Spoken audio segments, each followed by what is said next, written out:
अस्सलाम वालेकुम। मेरे चैनल कहानी की दुनिया में खुश आमदीद।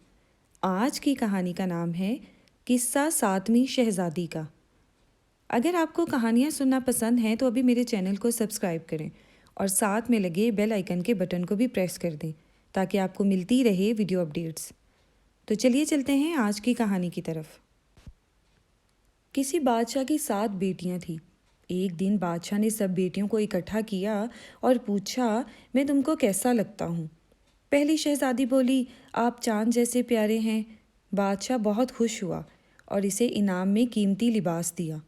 दूसरी शहजादी बोली, आप फूलों जैसे प्यारे हैं। बादशाह ने इसे भी इनाम में फूलों का तख्त दिया। तीसरी शहजादी ने कहा, आप हीरो जैसे प्यारे हैं। बादशाह ने खुश होकर इसे हीरो का हार इनाम में दिया। चौथी शहजादी बोली, आप सितारों जैसे प्यारे हैं। बादशाह ने इसे भी इनाम में कीमती ताज दिया।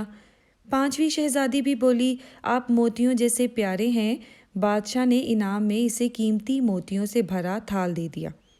छठी शहजादी बोली, आप सोने चांदी जैसे प्यारे हैं। बादशाह ने खुश होकर उसे सोने चांदी से भरा हुआ संदूक दिया। सातवीं शहजादी की बारी आई तो वो बोली, अब्बा हजूर, आप मुझे नमक जैसे प्यारे लगते हैं। बादशाह को सख्त गुस्सा आया और बोला, गुस्ताख लड़की, क्या हम तुम्हें नमकीन लगते हैं?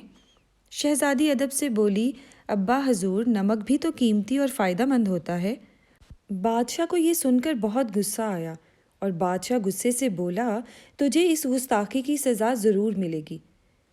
कुछ अरसा बाद बादशाह ने 6 बेटियों की शादी बड़े धूमधाम से की और जहेज़ भी बहुत ज़्यादा दिया, जबकि 7वीं शहजादी की शादी एक लंगड़े से कर दी जिसका कोई घर नहीं था।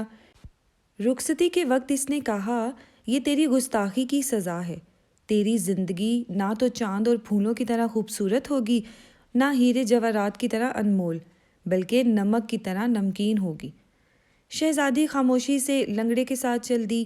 पहली 6 शहजादियाँ आलीशान महलों में रह रही थी, जबकि 7वीं शहजादी अपने शौहर के साथ जंगल में एक झोंपड़े में रहने लगी। सुबह शहजादी जंगल से लकड़ियाँ काटती और लंगड़ा इसे पहाड़ी के पीछे आबाद शहर में बेच आता। शहजादी बचत भी करती।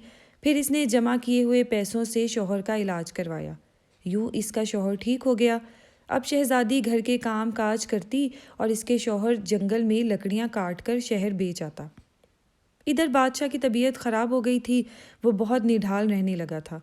बहुत इलाज कराए मगर अफाका ना हुआ।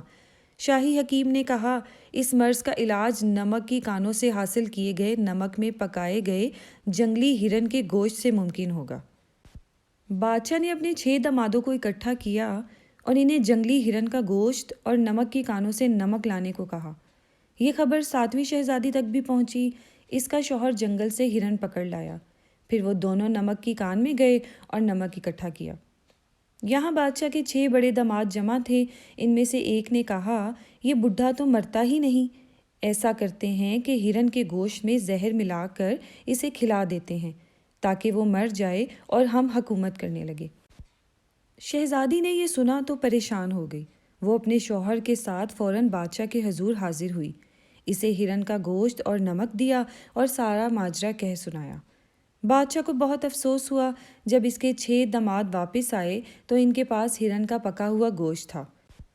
उन्होंने बादशाह की खिदमत में गोश्त पेश किया तो बादशाह ने कहा कि पहले ये गोश्त कुत्ता खाएगा। चुनाचा थोड़ा सा गोश्त इस कुत्ते को खिलाया गया। कुत्ते ने गोश्त खाया तो इसकी हालत बिगड़ गई और वो मर गया। बादशाह गुस्से में आ गया और बोला, अगर तुम मेरे दामाद ना होते तो मैं तुम्हें अभी फांसी दे देता। फिर इसने इन सब को मुल्क बदर कर दिया और 7वीं शहजादी से कहा, बेटी, नमक की वजह से ही मेरा मर्ज़ ख़त्म हो सकेगा। मुझे अफसोस है कि मैंने तुम्हें गलत समझा।